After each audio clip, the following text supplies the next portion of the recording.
রায়ের রান্নার প্রশংসায় পঞ্চমুখ এবার অঞ্জনের গোটা পরিবার। হ্যাঁ বন্ধুরা, ভিডিওতে লাইক দিয়ে দেখতে থাকুন। হুট করেই যখন রায় অঞ্জনদের বাড়ির কিচেনে ঢুকে পড়ে এবং গোটা বাড়ির সকলকে ইমপ্রেস করার জন্য রান্না করতে থাকে, ঠিক সেই মুহূর্তে ঈশা চলে আসে। ঈশা বলতে থাকে যে, কী ব্যাপার রায়, তুমি নিজে এখনও পর্যন্ত দুর্বল, তুমি সেটা কি ভুলে গিয়েছো? তাহলে তুমি আর কিছু পেলে না, সোজা রান্নাঘরে ঢুকে পড়লে রান্না করার জন্য? কেন করলে বলো? তার কারণ পারমিশনই বা তুমি নিয়েছো বলো তো? তখন রায় ঘাবড়ে যায় আর বলতে থাকে যে, সত্যি ঈশা, আসলে এই কিচেনটা তোমাদের আমি ভুলে গিয়েছিলাম যে এই কিচেনে ঢোকার আগে তোমাদের পারমিশন নেওয়াটা আমার অবশ্যই প্রয়োজন ছিল। তুমি প্লিজ কিছু মাইন্ড করো না। আমি আসলে অনেক বেশি বোর হচ্ছিলাম বসে, বসে। তাই আমি ভাবলাম যে হয়তোবা নিজেকে রান্নায় ব্যস্ত রাখলে অন্তত কিছুটা হলেও নিজের এই বোর হওয়াটা কাটাতে পারবো। কিন্তু আমি বুঝতে পারিনি তোমাকে যে আমি অজান্তে এতটা আঘাত করে ফেলবো। অন্যদিকে ঈশার শাশুড়ি মা এসে বলতে থাকে যে, কী সব ভুলভাল বকছো বলো তো ঈশা? শুধু, শুধু তুমি মেয়েটাকে ধমক দিয়ে ঘাবড়ে দিলে।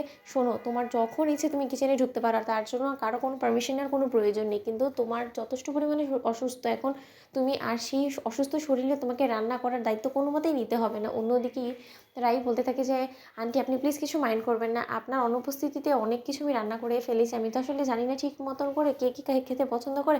কিন্তু তা সত্ত্বেও যখন রান্নাটা করেই ফেলেছি, তাহলে আপনি প্লিজ সবাইকে আজকে এটাই খেতে দেবেন। তারপরে সকলে খাওয়ার পর যদি আমার রান্না নিয়ে কোনো রকম কোনো বদনাম করে বা রান্না যদি পছন্দ না হয়, আমি আপনাকে প্রমিস করছি এরপর থেকে আমরা কোনোদিনও এই কিচেনের ধারের সামনে ঘেঁষবো না। অন্যদিকে লাঞ্চের সময় যখন রায়ের হাতে খাবার খেয়ে সকলে প্রশংসায় পঞ্চমুখ হয়ে ওঠে, তখন ঈশা বলতে থাকে যে, বলো তো আজকে এই খাবারটা কে রান্না করেছে? তখন ঈশার বর থেকে শুরু করে দেবর থেকে শুরু করে সকলে মিলে বলতে থাকে যে, আজকের রান্নাটা একদম ডিফারেন্ট হয়েছে। এতদিন ধরে যে রান্নাটা খেয়ে আসতাম না সেটাও ভালো হতো, কিন্তু তার থেকে দ্বিগুণ পরিমাণে ভালো হয়েছে এই রান্নাটা। কিন্তু এই রান্নাটা করেছেটা কে বলো তো?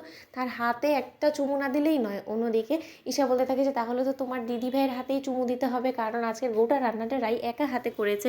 আর তোমরা যেভাবে ওর রান্নার প্রশংসা করছো, তাতে দেখে তো এতটুকু ধরে নেওয়া যায় যে, রাই তুমি তোমার অতীত জীবনে বেশ ভালো রান্নাবান্না করতে, তাই না? তোমার নিশ্চয়ই এই বিষয়ে খুব ভালো অভিজ্ঞতা আছে, তুমি নিশ্চয়ই প্র্যাকটিস করতে, তাই না?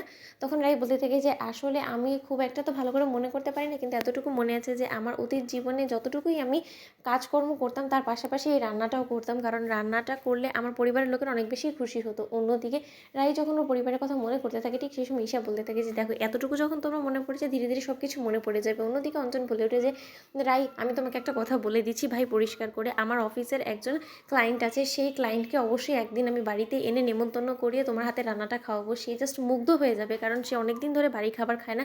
সে রীতিমতো বলতে পারো যে সে খাবারই ত্যাগ করে ফেলেছে, শুধুমাত্র তার একজন প্রিয়জনকে সে খুঁজে পায় না, বিধায় সে শুধু বাঁচার জন্য যতটুকু খাবার খাওয়ার জন্য দরকার সে ততটুকুই খায়। কিন্তু যখন একবার সে তোমার হাতের খাবারটা খাবে না, তখন সে না পেট পুড়ে খেয়ে তো কোনো মতেই থাকতে পারবে না, এতটুকু আমি অন্তত গ্যারেন্টি দিতে পারি। তাই আমি আজই তার অফিসে গিয়ে তাকে নিমন্ত্রণ করে আসবো, যাতে আগামী সানডেতে সে আমাদের বাসায় অবশ্যই আসে। তোমাদের ভিডিওটি ভালো লেগে থাকলে লাইক এবং শেয়ার করো, সাবস্ক্রাইব করতে ভুলো না।